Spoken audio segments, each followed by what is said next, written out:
भाग 17। अलग खेल। शेयर बाजार एक वो मंच है जहां हर तरह का इंसान, कोई किसी हेज फंड के ऑफिस में बैठा हुआ, कोई बैंक में बैठा हुआ, कोई घर पर बैठा हुआ, तो कोई छुट्टियां मना रहा, एक हो जाता है। हमें ये कभी पता नहीं लगता कि जिस इंसान ने हमारे शेयर्स खरीदे वो कौन है, या उसने हमारे शेयर्स क्यों खरीदे, और उसने किसी और के भी शेयर्स खरीदे क्या। ना ही हमें ये पता लगता है कि जिस इंसान से हमने शेयर्स खरीदे उसने अपने शेयर्स क्या सोचकर बेचे और वो कौन है। शेयर बाजार एक जीरो सम गेम है। मतलब कि अगर इसमें कोई इंसान मुनाफा कमा रहा है तो कोई इंसान पैसे गंवा ही रहा होगा ताकि दूसरा इंसान मुनाफा कमा पाए। इधर हर तरह का खिलाड़ी अपने मतलब से आता है और भीड़ में एक हो जाता है। इसी विषय के बारे में मॉर्गन इस अध्याय में बात करते हैं कि कैसे शेयर बाजार में हर इंसान अपना एक अलग खेल खेल रहा है। वो कहते हैं कि कई लोग इधर लंबे समय के लिए निवेश करने के लिए आते हैं, कई लोग इधर कुछ सालों के लिए ही निवेश करने आते हैं, और कई लोग सिर्फ एक दिन के लिए पैसे कमाने ही आते हैं। वो समझाते हैं कि अर्थव्यवस्था में बबल कैसे बनते हैं। वो कहते हैं कि हर खिलाड़ी का शेयर बाजार में अपना एक लक्ष्य होता है। जो इंसान लंबे समय के लिए निवेश करने के लिए उधर है, हो सकता है उसे शेयर की कीमत किसी एक समय पर ज्यादा लगे, परंतु एक ऐसा इंसान जो बहुत ही कम समय के लिए उधर है, जो सुबह शेयर खरीदेगा और दोपहर तक या कुछ दिनों में उसे बेच देगा, उसके लिए शेयर की कीमत ज्यादा हो या कम मायने नहीं रखती।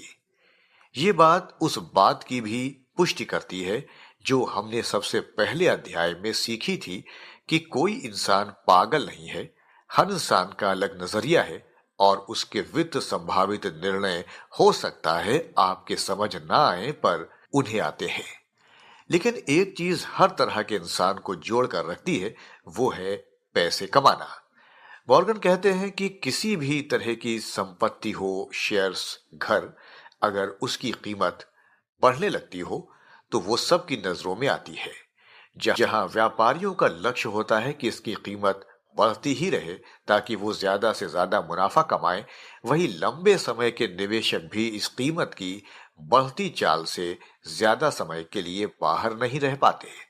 उनके मुताबिक किसी संपत्ति का बढ़ता दाम एक चुंबक की तरह होता है जो हर तरह के खिलाड़ी को अपनी तरफ आकर्षित कर लेता है। बबल उनके मुताबिक तब बनता है जब छोटे समय में बेचने वाले व्यापारी लंबे समय तक निवेश करने वालों से ज्यादा हो जाए।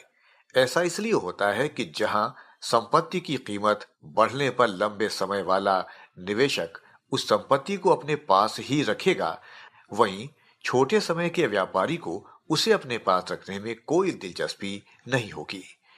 वो उस संपत्ति को उसकी कीमत और बढ़ने पर बेच देगा, चाहे वो शेयर हो या घर। तो जब छोटे समय वाले व्यापारी ज्यादा हो जाते हैं तो एक समय के बाद जब उस शेयर की कीमत उतनी बढ़ना बंद हो जाती है, व्यापारी उस शेयर को बेचकर अपना मुनाफा लेकर निकल जाएंगे। लेकिन क्योंकि व्यापारी ही ज्यादा थे जिन्होंने उस शेयर को अपने पास रखा हुआ था, तो ज्यादा बिक्री होने की वजह से उसकी कीमत एकदम से नीचे गिर जाएगी। इसी को हम कहते हैं बबल का फूटना। मॉर्गन कहते हैं कि क्योंकि हर खिलाड़ी का लक्ष्य अलग अलग है, उसके किसी शेयर को अपने पास रखने का समय भी अलग है। हमें बहुत चौकन्ना रहना चाहिए ये तय करने में कि हम किसके तरीके से खेल खेलें। उदाहरण के लिए वो समझाते हैं कि कैसे सिस्को का शेयर 1999 में व्यापारियों ने मुनाफे के चक्कर में इतना महंगा कर दिया कि अगर वो उसी तरह बढ़ते रहता तो आगे जाकर यूएस की अर्थव्यवस्था से भी बढ़ जाता। लेकिन छोटे समय का व्यापारी हो या लंबे समय का निवेशक, दोनों के खेलने का मैदान एक ही है। इस वजह से निवेशक के पास कोई चारा नहीं बचा परंतु उस शेयर को उसी कीमत पर खरीदने का।